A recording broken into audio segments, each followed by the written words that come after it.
প্রয়োজনীয় পৃষ্ঠপোষকতা ও সরকারি বেসরকারি উদ্যোগের অভাবে আজ ধ্বংসের দ্বারপ্রান্তে প্রায় ২৫০ বছরের ঐতিহ্যবাহী মানিকগঞ্জের মত্তের মঠ।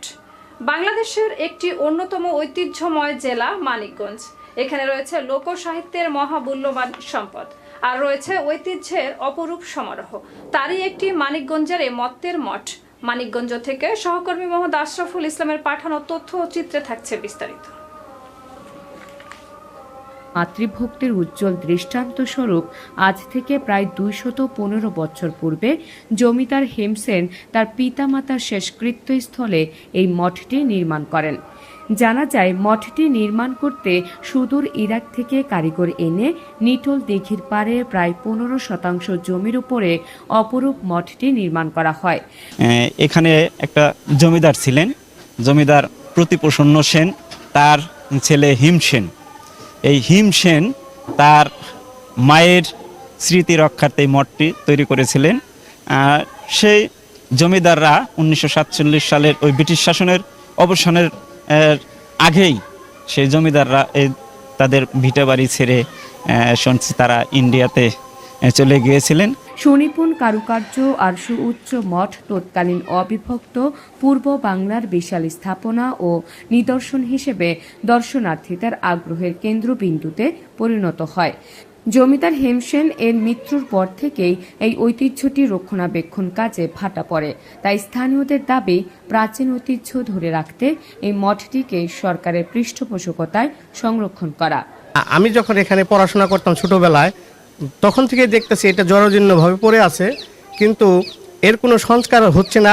প্রায় বিভিন্ন টেলিভিশনে, বিভিন্ন সংবাদপত্র পত্রিকায় আমরা দেখতেছি যে এটা আসলে নিউজ আসতেছে, কিন্তু নিউজ আসার পরও কিন্তু এটার যে সংস্কার মানিকগঞ্জের বা এই মানিকগঞ্জ সদরের যে ঐতিহ্য, এটা ২৫০ বছরের যে মত্তের মোট, কিন্তু এর কোনো সংস্কার বা নির্মাণ কাজ বা মেরামতের কোনো কাজ হচ্ছে না।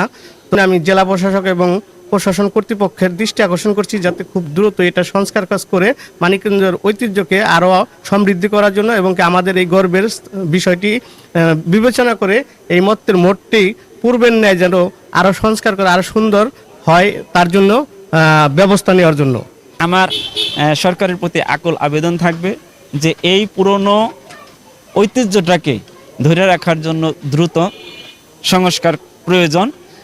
আমি আমার ব্যক্তিগত পক্ষ থেকে, এলাকাবাসীর পক্ষ থেকে, উচ্চ বিদ্যালয়ের পক্ষ থেকে এই এলাকার স্মৃতি হিসাবে এই মঠটি সংস্কারের জন্য আবেদন জানাচ্ছি। লোকমুখে শোনা যায়, বাংলায় ১৩২৬ সালে আশ্বিন মাসের কোনো এক ঝড়ের বিকেলে মঠটির উপরের ৫টি কলসি সহ উপরের প্রায় ২০ ফুট অংশ ভেঙে নিটোল দিঘির মধ্যে পড়ে যায়। ভেঙে পড়া ৫টি কলসির মধ্যে ৩টি কলসি সোনার তৈরি ছিল, যা হেমসেন তার বাবার শেষকৃত্যের অনুষ্ঠানস্থলে রেখেছিল। পরবর্তীতে মঠ নির্মাণকালে মঠের উপরে এই ৩টি কলস সহ মোট ৫টি কলস স্থান পায়। অবিভক্ত বাংলার দর্শনার্থীদের প্রতিনিয়ত আনাগোনা থাকলেও বাংলাদেশ স্বাধীন হওয়ার আগে ও পরে বিভিন্ন দেশের পর্যটকদের আগমন লক্ষ্য করা যায় এখানে। ১৯৬৫ থেকে ৬৬ সালের দিকে আমেরিকার একদল পর্যটক প্রথম হেলিকপ্টারে অবতরণ করে এই মঠ দেখতে এসে মেরামতের আগ্রহ প্রকাশ করলেও তা আর হয়ে ওঠেনি। তবে জানা যায়, ১৯৭২ সালের দিকেও চীনের একদল পর্যটক মঠটি দেখতে এসে এর নির্মাণ শৈলী নিয়ে বিস্ময় প্রকাশ করে। উল্লেখ্য যে মঠটি ৩০০ গজের মধ্যে প্রখ্যাত অর্থনীতিবিদ নোবেলজয়ী ডক্টর অমর্ত্য সেনের বাড়ি। এলাকার বর্তমান প্রজন্ম ও সুশীল সমাজের দাবি, এই মঠটিকে সরকারের পৃষ্ঠপোষকতায় সংরক্ষণ করে এই অতীত ঐতিহ্য রক্ষা করতে পারলে নতুন প্রজন্ম ফিরে পাবে অতীত ইতিহাস, টিকে থাকবে জাতিসত্তার অপরূপ নিদর্শন।